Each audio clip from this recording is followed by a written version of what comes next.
One bad tractor choice can ruin your entire season, leaving you stranded in the field, bleeding cash while the clock keeps ticking. Some of these brands look solid until they crack, stall, or shut down when you need them most. We talked to mechanics, owners, and dealers, and one name kept popping up. It's number one on this list, and it's still fooling first-time buyers every day. 9. Coyote CK2610. The Coyote CK2610 grabs attention fast, especially for first-time buyers. It's compact, fuel-efficient, and comes with a loader right out of the gate. The price is tempting, and dealers love to sell it as a no-nonsense workhorse for small farms. But here's where it gets ugly. Push the loader with heavy gravel or wet soil, and the arms start to flex, not just once, but repeatedly under pressure. Steering gets sloppy by 300 hours, and if you're working hills, towing regularly, or using rear implements often, overheating becomes a real issue. Mechanics also flag early wear on front axle seals, and when something breaks, parts can take weeks to arrive from overseas. That's not just inconvenient, that's real downtime during peak work season when every hour counts. For a daily use tractor, those delays hit hard, especially when the weather won't wait, and neither will your workload. The one after this, it fails slow and breaks big when it does. Number 8. Mahindra 2638. A big tractor for a small price. That's how they hook you. The Mahindra 2638 looks like a steal. Loader included, 4-wheel drive, solid lift numbers. For first-time buyers, it feels like getting more machine than you paid for. But here's the catch. Push it like a real utility tractor, and it doesn't hold up. The rear housing has a known stress point. Push too hard with a box blade or heavy cutter, and you could end up with cracks before 400 hours. And if that happens, good luck with the warranty. Mahindra is known to walk away fast if you're even slightly outside spec. Even routine maintenance can get tricky. Owners report vague manuals, hard-to-reach filters, and service intervals that don't match how quickly parts wear in real-world use. It's not just frustrating, it slows everything down. Add in the clunky gear shift, stiff hydraulics when cold, and that nagging, "Am I the only one having these problems?" feeling, and the shine fades fast. They'll tempt you with cheap financing, but the price you really pay shows up months later, right when you need it most. Next up, smaller frame, lighter build, and a whole different headache. Number 7. John Deere 3025E. People see the green and yellow and stop asking questions. The John Deere 3025E is one of the company's most popular compact models, and it's easy to see why. It's sleek, easy to operate, and comes with that trusted brand name. Most buyers assume it'll last decades. But here's what they don't tell you.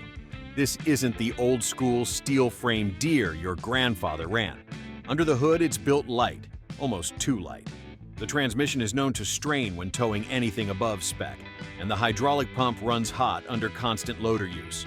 Owners complain about weak lift power, especially when paired with heavier attachments. And don't even think about clearing dense brush. The frame just isn't cut for that kind of abuse.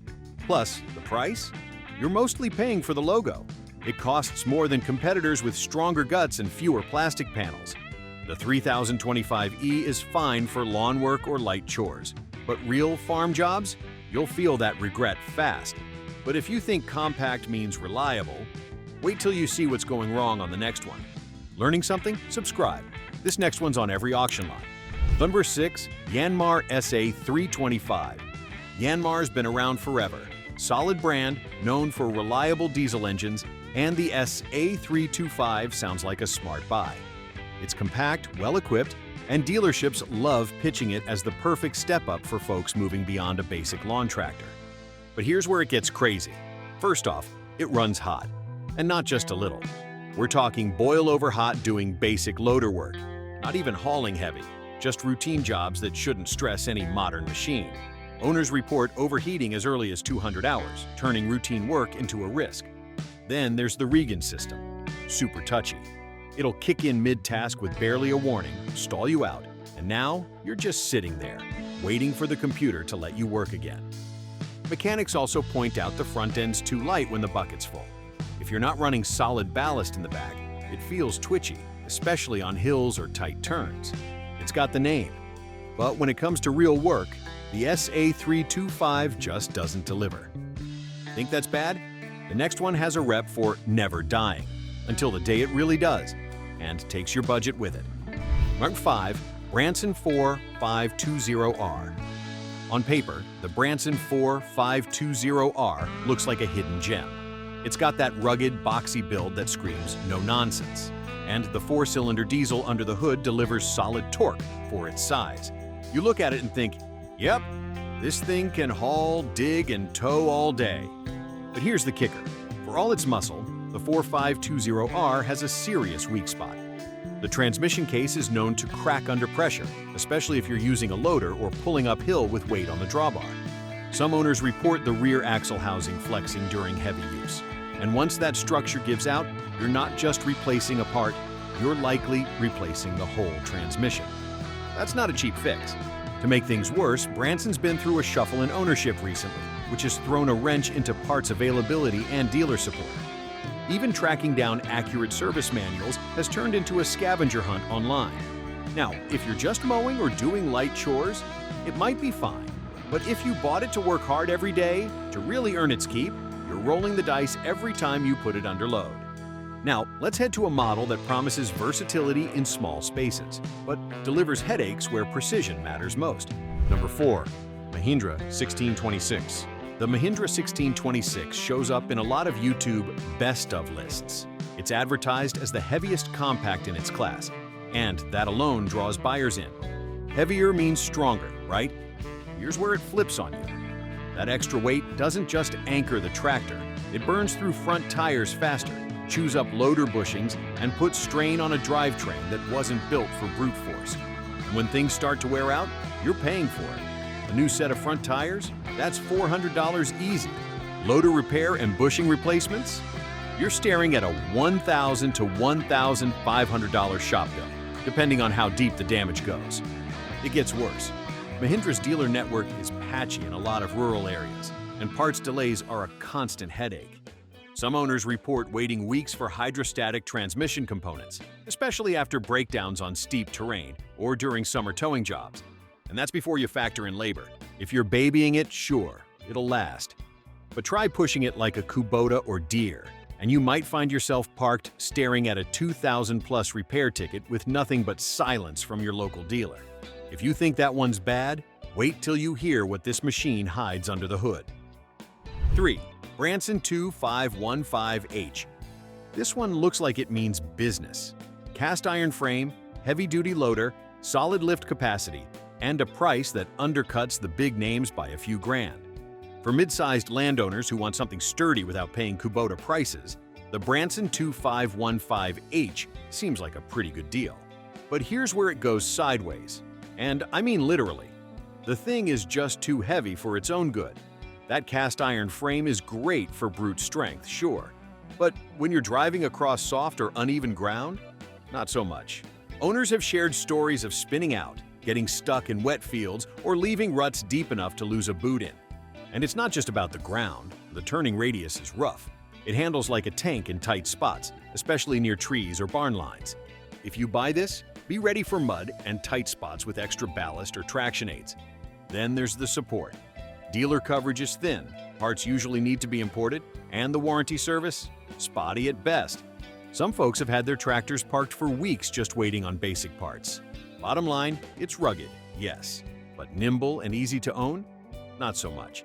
Now, you'd think a legacy name would mean reliability, but this brand's riding on old reputation. And the reality, it's failing farmers in real time. Number 2. Massey Ferguson GC1723E. Massey Ferguson, a solid name, right? Just hearing it gets a lot of folks interested. The GC1723E looks the part too. Compact, loader-ready, and priced to sell fast. It's a go-to for people with a little land and big weekend plans.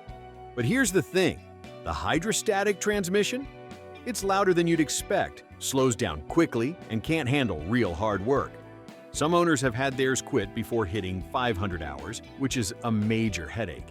When it finally breaks, you're looking at a $3,000 to $4,500 repair bill. And that's not just parts. That means days off the job and lost cash. It's not just the engine giving you trouble. The operator area is tight, especially if you're tall. The pedals sit in weird spots, and after a few hours, your knees and back will definitely be telling you to take a break. On paper, it seems like a smart buy. But when stuff starts breaking right after the warranty, that deal suddenly doesn't look so great. The one after this? It hides its worst problem really well, until you push it just a little too far. Number 1. Yanmar SA424. The Yanmar SA424 comes in a clean red package, strong branding, and a price tag that says premium. For many buyers, the name alone seals the deal. Yanmar's diesel engines power industrial machines, so this compact tractor should hold up, right? Here's where it falls short. Despite its reputation, the SA424 struggles under real workload. The loader can't handle much more than mulch or light soil. The steering cylinder is known to leak, leading to costly repairs. Some owners report spending over 20 hours in shop downtime fixing hydraulic issues, with bills easily topping $1,500. Plus, when running hydraulics with attachments, especially in hot weather, expect fading and sluggish response just when you need power. The cab isn't much better. It's cramped, the seat is stiff after a few hours, and visibility while working with the loader is frustrating, making precise jobs harder than they should be. The biggest headache? When things break, expect long waits. Yanmar's dealer network isn't the quickest with parts, and not every local mechanic knows their setups. That premium price? You end up paying thousands more for a tractor that taps out right when you need it most. And that brand people count on to be bulletproof? Turns out it rusts just like the others. That was just round 1. The real disasters are waiting in the next video. Don't miss it.